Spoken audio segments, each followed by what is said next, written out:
सिंधवासियों अस्सलाम वालेकुम। जीए साईं जीएम सैयद दरिया ते धाड़े के खिलाफ सिंध जा माण्हू मुसलसल विढ़ंदा रहिया आहिनि। असांजे पंजाब जे विच ते पाणी तकरार 1.5 सदी जो लगभग अरसे खां मथे आहे, पर कॾहिं भी मामला इंसाफ भरे तरीक़े सां हल न थिया आहिनि।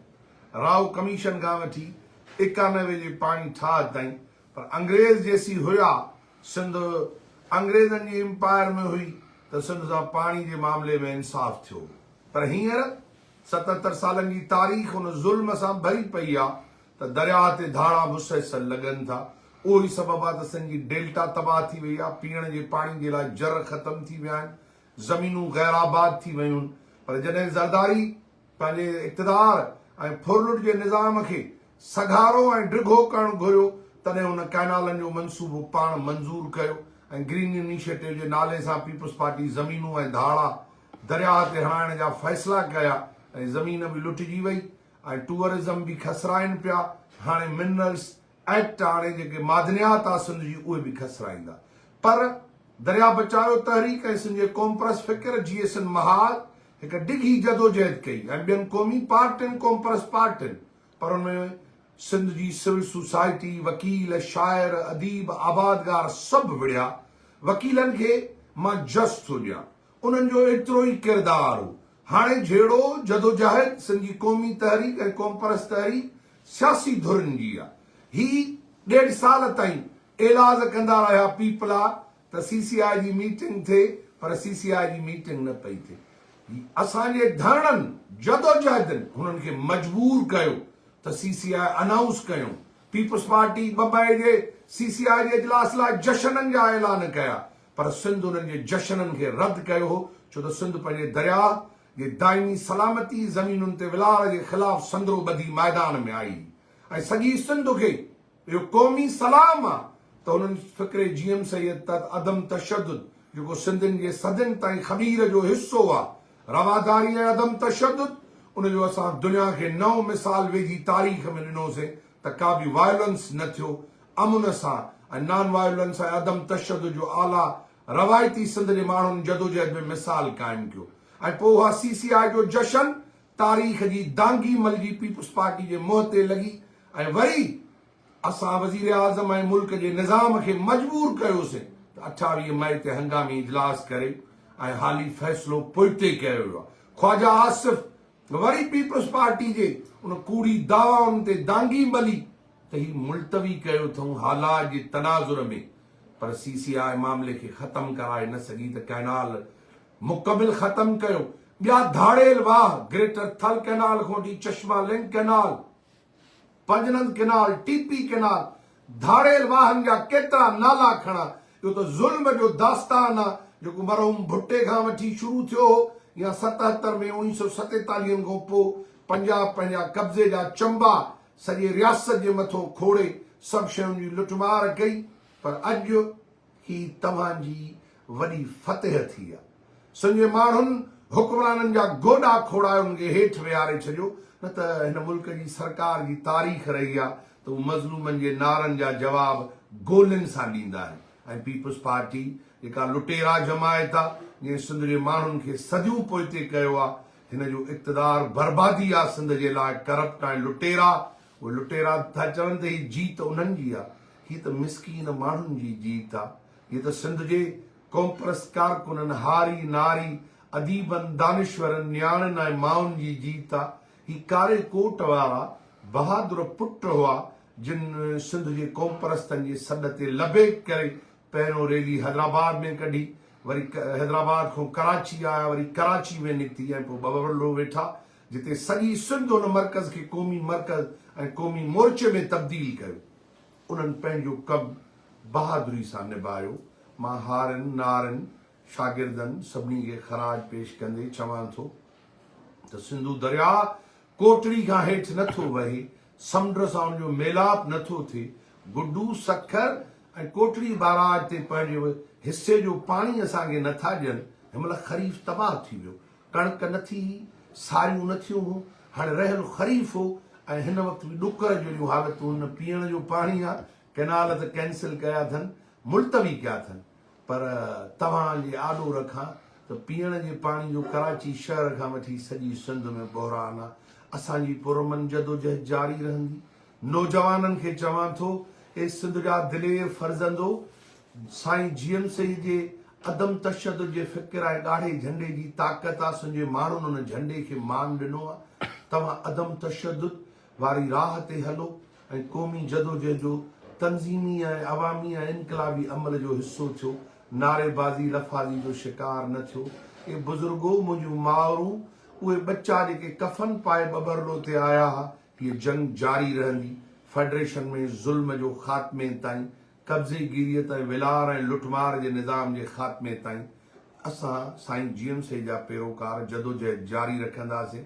मां हिकु दफ़ो ॿीहर सिंध जे करोड़नि माण्हुनि खे सलाम कयां थो। जीएसन महाज़ जी आला क़यादत, जीएसन रहबर कमेटी ऐं गॾियल इतिहाद पाणी मुतलिक़ ऐं ज़मीनुनि लाइ दरिया बचाओ तहरीक जो सुभाणे इजलास आहे।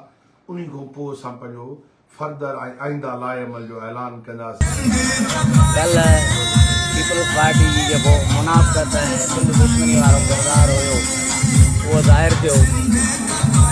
CCI जो इजलास जेको 2 मई ते रखियलु हुयो, हिन सिंधी क़ौम जी जदोजहद ऐं सिंधी क़ौम जे प्रेशर जे करे उहो इजलास 28 फेबरवरी ते इस्लामाबाद में घुरायो वियो। पर अफ़सोस सां चवणो थो पए त हिन इजलास 28 तारीख़ थियो आहे।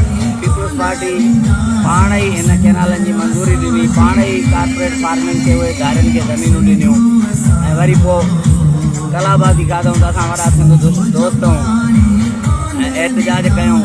वरी उन खां पोइ नोटिफिकेशन कल्ह निकितो आहे, पर हिन उन खां अॻु में ई जशन शुरू करे ॾिना। ऐं कल्ह जेको CCI जे इजलास खां पोइ नोटिफिकेशन निकितो आहे, उन में हिन कैनालनि वारे मनसूबे खे मुअतल कयो वियो आहे, मुकमल तौर ते ख़तमु न कयो वियो आहे। मुअतल कयो आहे माना केॾीमहिल बि हुनखे वरी शुरू करे सघनि था, या कंहिं 2 इदारनि मां उन जी माना अप्रूवल वठी उनखे वरी शुरू करे सघनि था। ऐं कारपोरेट फार्मिंग वारे मसइले ते मुकमल तौर ते सिंध गवर्नमेंट ख़ामोश आहे। त वकील दोस्तनि जेका जदोजहद कई उन्हनि खे जस ॾियूं था, पर असां कल्ह सॼो ॾींहुं ऐं राति सुबुह 6 बजे ताईं 7 बजे ताईं हिन आसरे में वेठा हुआसीं त वकील दोस्त को हिन मसइले ते ब्रीफिंग ॾींदा।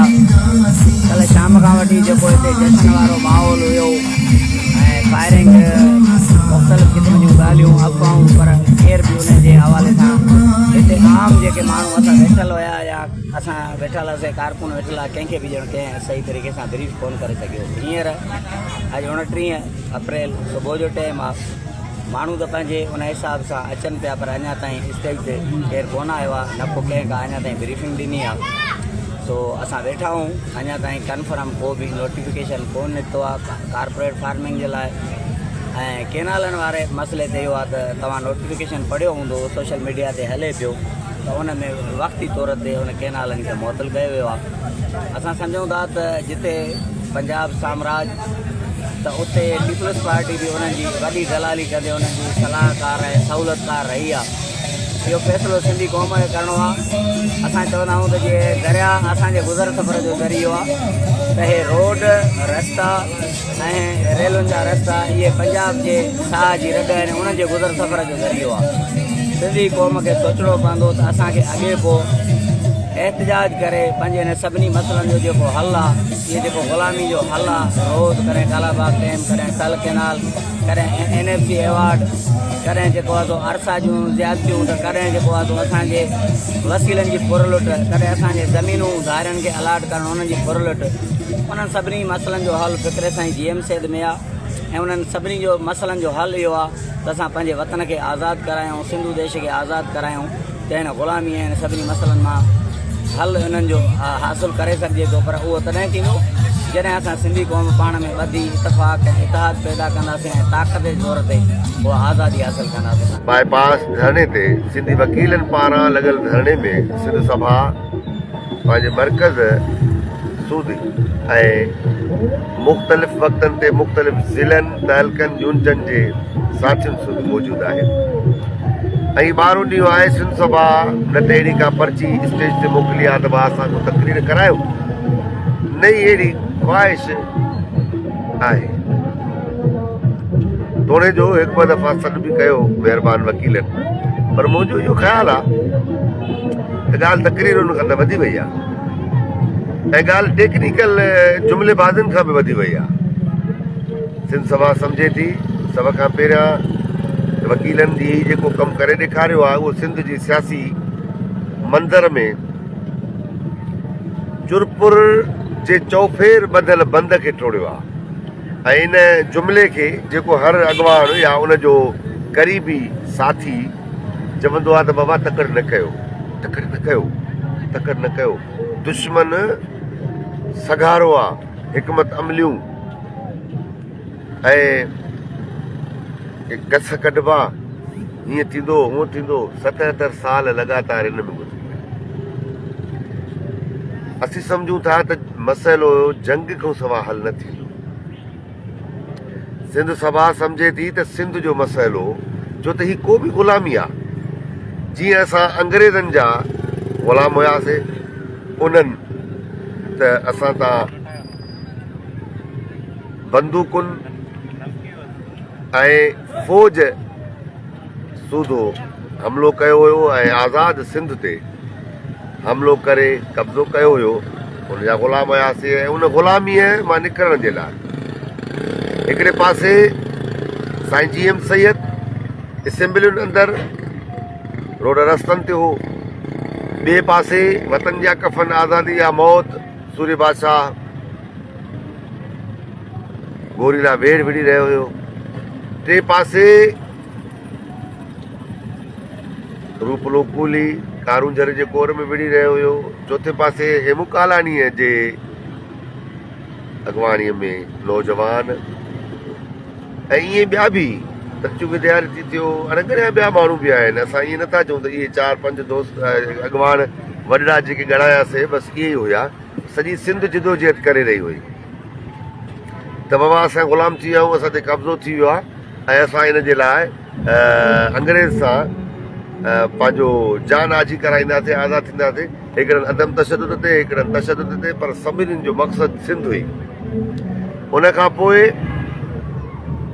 जॾहिं अंग्रेज़ हितां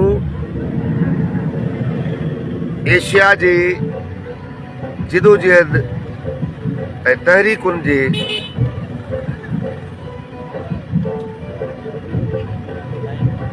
या बंदि करियो या बीहो, वॾी महिरबानी, अलाह चाहे मुबारक थो ॾे। इहो ई असांजो इशू आहे त असां सीरियस नथा थियूं ऐं असां सोचूं ई नथा, बसि इहो हवाउनि जे रुखनि ते हलूं था। असांखे पहाड़ बणिजणो पवंदो, पहाड़ बणिजणो पवंदो, छो त असांजा धक जेके आहिनि उहे के हवाई तवाई या वक़्ती न 712 खां लगातार धक आया आहिनि, असांखे फुरियो लुटियो वियो आहे, मज़हब जबरन मज़हब मटाया विया आहिनि, कल्चर मटाइण जूं कोशिशूं आहिनि, ॿोली मटाइण जूं कोशिशूं आहिनि। इन करे असांखे आम जिदोजहद न, म्यूज़िकल चेयर वारी जिदोजहद न, मौसमी ऐं पसंदि वारी जिदोजहद न, पर असांखे पंहिंजे वतन जी आज़ादी जे लाइ ॾुखी क़ुर्बानीअ वारी ऐं लगातार जिदोजहद करणी पवंदी। पोइ उहा भले अदम तशदुद ते थिए, तशदुद ते थिए कहिड़ी, पर उहा जिदोजहद मुस्तक़िल बुनियादनि जी हूंदी। छो त 12 ॾींहंनि खां असां बाबरलो बाईपास ते वेठा आहियूं ऐं 12 ॾींहंनि में न कंहिं गाॾीअ जो शीशो भॻो आहे, न का सरकार जी स्ट्रीट लाइट भॻी आहे। असीं फ़क़ति ऐं फ़क़ति इन नारे ते त पंजाब तोखां जहिड़ो आहे, दरिया ख़ातिर जहिड़ो आहे, इहो बुनियादी नुक़्तो आहे, बाक़ी ॿियूं शयूं आहिनि। ऐं उहो अहिड़ो आलीशान धरणो जंहिं बाबति दुश्मननि जी प्रोपेगेंडा त पंहिंजी जॻह ते, त सिंधी जेके आहिनि काहिल आहिनि, सुस्त आहिनि, ना आयल आहिनि, पुठ चारींदड़ आहिनि ऐं ॿिया आहिनि। हिकिड़ा मुशरफ चई वियो, हिकिड़ो लियाकत अली खान चई वियो, पर जेके बि वणंदो आहे तव्हां कंहिं बि पंजाबी सां मिलो त उनजी राय ख़ासि करे सिंधीअ जे लाइ कंहिं बि तरह सां इज़त भरी न हूंदी। सिंधी उन्हनि जे लाइ हिकिड़ो गदलो, हिकिड़ो कुलचड़ो ऐं जेको आहे त उहो माना वेकाऊ उनजी नज़र में, ऐं इहो असूल आहे, फोरू हमला आवर जो असूल आहे। जॾहिं अरबन असां ते हमिलो पियो कयो तॾहिं जूं सिंधी धाड़ेल आहिनि, ऐं ॿियनि हमला कया त सिंधियुनि खे मुस्लमान करण था वञूं ऐं हिते अची कयूं छा उहो तारीख़ुनि जे किताबनि में भरे पियो आहे। हाणे अचूं था उहे त थिया धारिया, पर असांजा पंहिंजा दानिश्वर ऐं सियासी अॻुवाननि जो बि सिंधी माण्हुनि जे लाइ स्टेटमेंट्स मुख़्तलिफ़ जॻहियुनि ते पियूं आहिनि। सिंधी ग़लति आहे, ग़लति आहिनि, आयल आहिनि, न आयल आहिनि, उथनि नथा, हीअं नथा कनि, हूअं नथा कनि।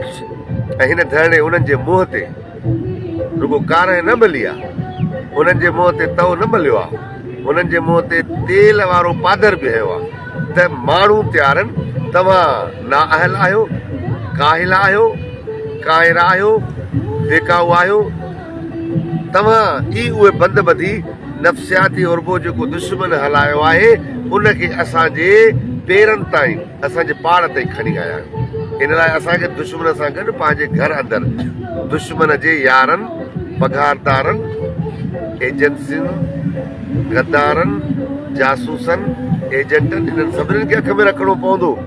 असांजे बचनि खे तालीम कोन्हे, गिजनि में अमन कोन्हे, ॿार नंढा मासूम रेप था थियनि, नियाणियूं मासूम खंभिजी गुम कयूं थियूं वञनि। प्रिया कुमारी खे ख़ुर्शीद साहब इन्हनि शाहनि गुम कयो आहे, सॼी दुनिया खे ख़बर आहे। हे मुस्लमान आहिनि, ला इलाहा इल्लल्लाह, पाकिस्तान का मतिलबु क्या? उहा छोकिरी नियाणी नथा छॾाए सघनि, छो त उहा खई इन्हनि शाहनि आहे। ऐं शाह जेके पाण खे सॾाइनि था न, हिते अची मूं हिकिड़ो महसूसु कयो त अरोड़ में जंग लॻी ऐं जॾहिं मोहम्मद बिन कासिम खे मोटायो वियो, जॾहिं ख़लीफ़ो चेंज थियो त हिन खे गिरफ़्तार करे वठी विया हुया, त उन सां गॾु वॾो लश्कर वियो ऐं उन खां पोइ ज़वाल जेको शुरू थियो सभु अरब विया, गज़नी बिन गोरिन जी जंग लॻी न। हिते उहे जेके कंजर बचा हुया न, कंजर अरब जेके उन्हनि जी टटाबंदियूं कंदा हुया, जेके उन्हनि जा नौकर चाकर हुया, उहे सभु हिते सैद थी वेही रहिया। हिकु त सैद न आहिनि, पर हुजनि तॾहिं बि सिंधी हुजणु असांजे लाइ उत्तम आहे। सिंध जो इंडिजीनियस फर्द बचो हुजणु उत्तम आहे। सैद बैद वञी पंहिंजे सऊदी में हलायो, असांखे सैद न, सिंधी खपनि, असांखे इंसान खपनि, माण्हू खपनि। ही वहशी दरिंदा, ही रेपिस्ट, ही जेको आहिनि किडनेपर ऐं ही राशि, इहे असांखे नथा खपनि। इन लाइ सिंध सभा हिन धरणे सां बीठी आहे, जेतिरो बि हलाइनि इन्हनि खे छा बसूं हुजनि। बाबा असां बाक़ी छा अॻिते तव्हां आहियो न, हेॾियूं सारियूं बोतलूं हथ में खयूं घुमंदा आहियो, हेॾे वॾा फोटू आहिनि, आङुरियूं मथे आहिनि ऐं वरी जेको आहे जंग ॿिया विढ़नि, हे रुगो आङुरियूं लहराइनि त पत असां कई आहे। टैंक ते वरी ही चढ़ी था अचनि, असां कमु करे आया आहियूं। वॼाए छॾियो हर ज़ुल्म जे हथे, कुझु बि कोन्हे। जेको बि मूं ॻाल्हायो उनखे हिकिड़े पासे रखी ही आख़िरी सिखियो, सिंध जे समूरनि मसइलनि जो हल, मुसीबतुनि ऐं मुंझारनि जो हल, आज़ादी ऐं आज़ादी जीअं बि मिले, नारनि सां मिले त नारनि सां, जानियुनि सां मिले त जानियुनि सां, या हुनजो जेको बि तरीक़ो हुजे, आज़ादी वठो। महबूबनि जे मुर्कुनि, महबूबनि जे चहिरनि जी ख़ुशियुनि ऐं उनजे बंबनि वारनि खे हवाउनि में उड़ण जे लाइ आज़ादी थी खपे। मुंहिंजी माउ, मुंहिंजे पीउ, मुंहिंजे धीअरुनि, मुंहिंजी ज़ाल, मुंहिंजे भेनरुनि ऐं मुंहिंजे दोस्तनि जे सुख सलामतियुनि जे लाइ आज़ादी थी खपे। आज़ादी सिहतमंदी आहे, ग़ुलामी बीमारी आहे।